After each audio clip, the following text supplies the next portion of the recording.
Magnakaw ka ng bilyon-bilyon, trilyon-trilyon, libre ka. Pansinin mo ang pagkakamali ng gobyerno, suspendido ka. Ano ang mensahe dito mga ito? Huwag kayong pipintas.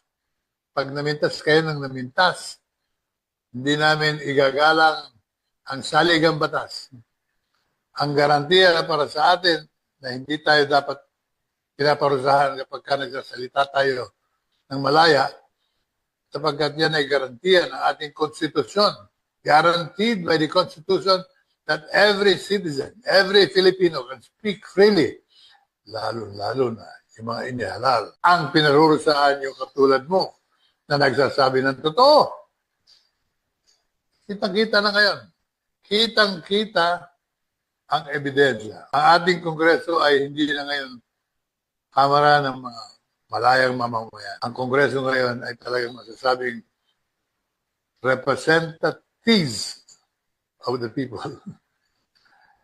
Magnakaw ka ng bilyon-bilyon, trilyon-trilyon, libre ka. Pansinin mo ang pagkakamali ng gobyerno, suspendido ka. Ako, isa ko sa mga naninindigan, we must fight corruption, we must fight abuse of authority, we must correct wrongdoing in a system of election. Pero hindi po ako happy na nakikita kong pagkayurak ng pundasyon ng demokrasya sa ating bansa. Sayang ang ibinuwi sa buhay ni Ninoy Aquino. Sayang ang buhay ni Jose Rizal, Andres Bonifacio, Gregorio del Pilar, Polinario Mabini. Nakakalungkot isipin pero yan ang katotohanan. President, nakita nyo ang nangyari noong 1986. Hindi nyo napigil ang silakbo ng damdaming bayan. Hindi nyo napigil ang Panginoong Jesucristo sa kanyang proteksyon sa Pilipinas. We have to support you. Yes, you have our support.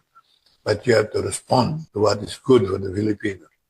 Hindi kami palulong. Tapos na yan. Panahon ng Kastila, panahon ng Hapon, panahon ng lahat. Pero hindi ngayon. Ang Pilipino, matalino, masipag, kampiyon sa mundo, at higit paroon, magagandang tao. Respetuhin ninyo, respetuhin namin kayo. Mabuhay ang Pilipinas. Nangako nga ng kampanya, President, Bongbong, ibabalik mo ang ginto pag nanalo ka. Maraming naniwala sa iyo. Ibabalik mo ang ginto kung gugustuhin mo. Kung totoo ang sinasabi mo, reforma ang ibibigay mo at mas panibagong buhay ang mararanasan ng Pilipino, ibabalik mo yung ginto. Lahat ng mga program na ilagay niyo sa mga ospital. Lahat ng ospital nangangailangan ng tulong. Ano man ang galing ng doktor, ano man ang galing ng management ng ospital, pagka-gobyerno, walang pera. Bumili po kayo ng gamot para sa inyong sarili. Hindi ako nagugulat sa iyo, Pangulong Bongbong. Binawasan mo ng 90 pero nag-iwan ka ng 150 billion na magagamit pa nila. We have to help one another. We have to help the President if he wants our help. But if he doesn't want our help, at galit ang kanya igaganti, hindi po kami natatakot, Mr. President. Sanay na po kami sa takot, kaya wala na po kami takot. We expect your action on this matter because otherwise we will also condemn you the way we condemn your father. Sino dapat parusahan? Sino dapat ikulong?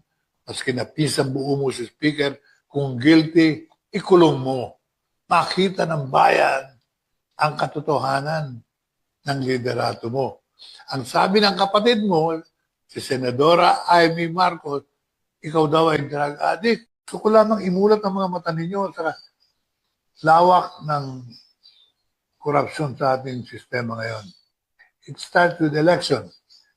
We have a very miraculous form of election. Ang nananalo, yung hindi inaasahan. Sabi ko rin sa isang nanalo congressman, bakit congressman ang tinakbo mo? Samantalang vice governor ka. Alam niyo, sinagot sa akin ng lukulungo yun? Mr. Congressman, kaya ako dito nagpunta, andito raw ang pera. Oh, talaga? Nagulat ako.